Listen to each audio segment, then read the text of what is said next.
let's talk about the book.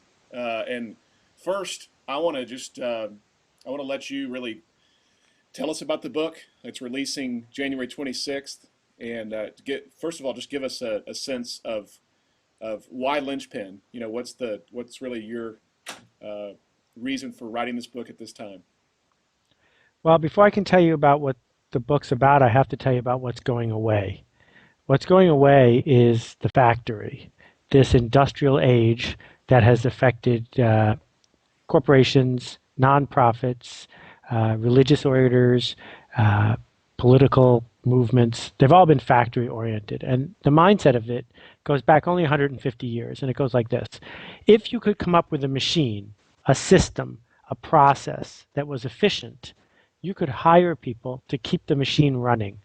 And those people would make you more money than it cost to pay them.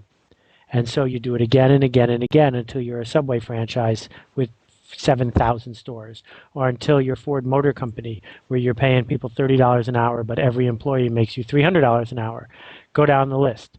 The model, this top-down model of maintaining the factory, is all about finding enough cogs to fill the bottom of the pyramid, putting enough compliant people in place that you can make more and more money.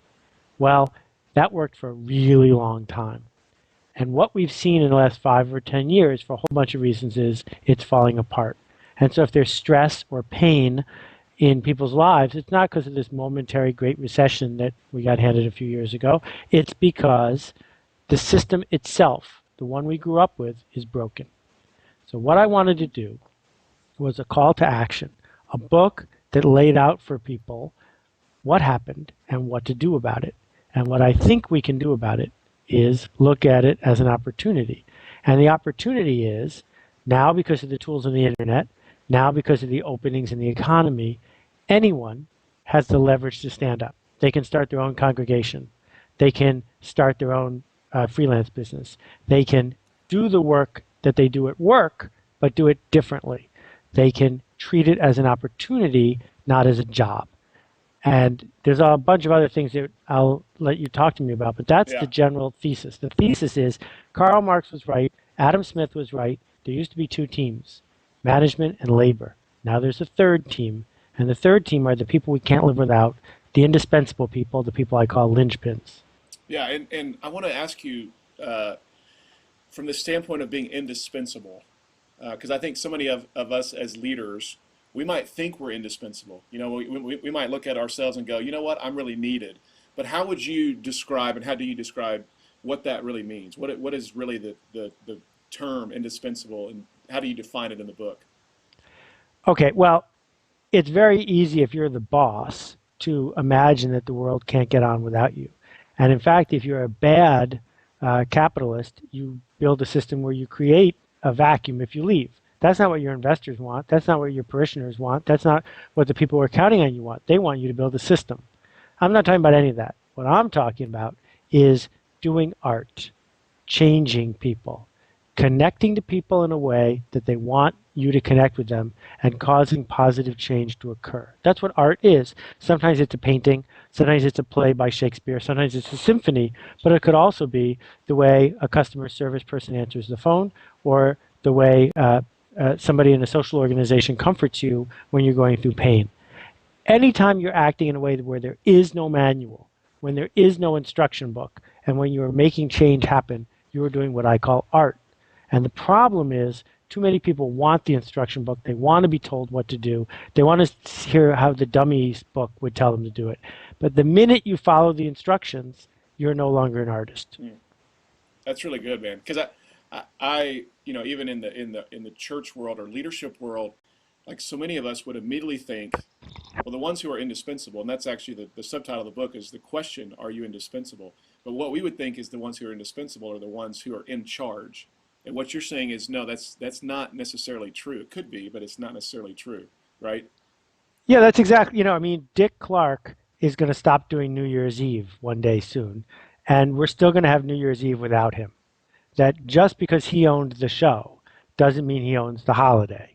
And I grew up in an institution where it certainly seemed like the strong-willed, outspoken person at the front of the room not only was in charge but was indispensable.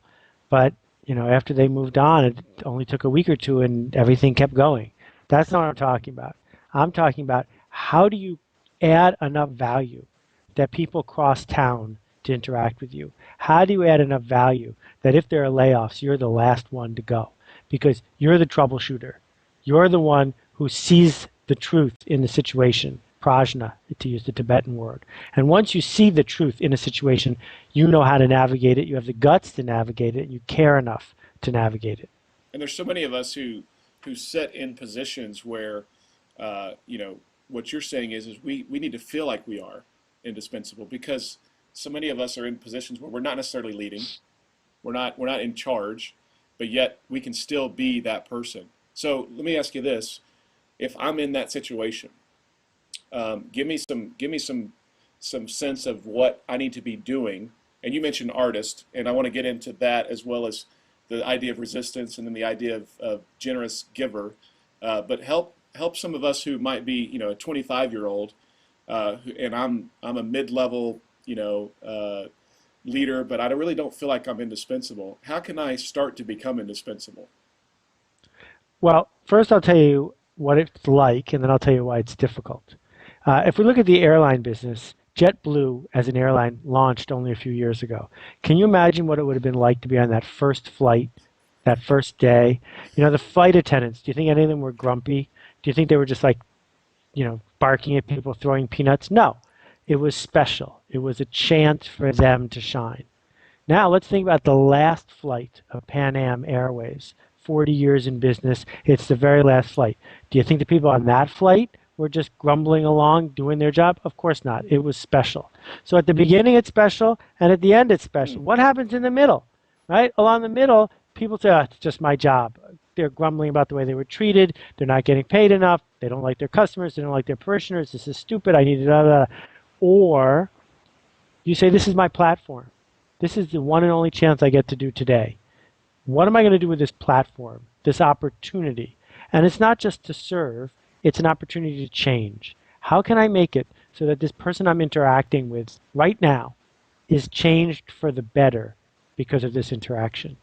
That's the opportunity that a mid-level person, a high-level person, a junior-level person has in any institution, including a religious one. Why is it difficult? The reason it's difficult is that people might laugh at you. They might ignore you. They might shun you. They might say you're breaking the rules. They might say you're saying something inappropriate. They might get angry at you. They may just say, go away, I'm angry. And we listen to that voice in our head, all those mights, and we say, you know what? It's easier to just do my job.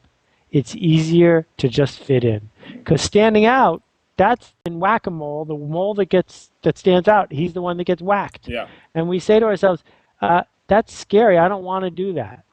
And so in the book, I talk about the evolutionary origins of this and the lizard brain and why chickens and lizards and dinosaurs, that's all they do.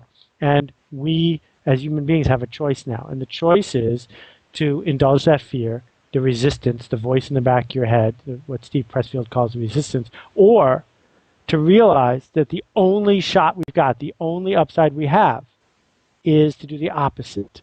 The only upside we've got is to say, I need to do the scary thing, the edgy thing, the thing that touches another human being. If I can't do that, then you know what? I probably should call in sick today and let someone else do the by the book stuff. Yeah. And what's so important about this message in this book, and really your approach, is all of your writing and all of your messaging and the brand that you've created is practical. Like, this is not something that I read and I go, I can't do that. Like, that's for somebody else. I mean, this is for all of us. And it really is just a matter of being intentional and saying, can I be special with this conversation or with this interaction with a customer?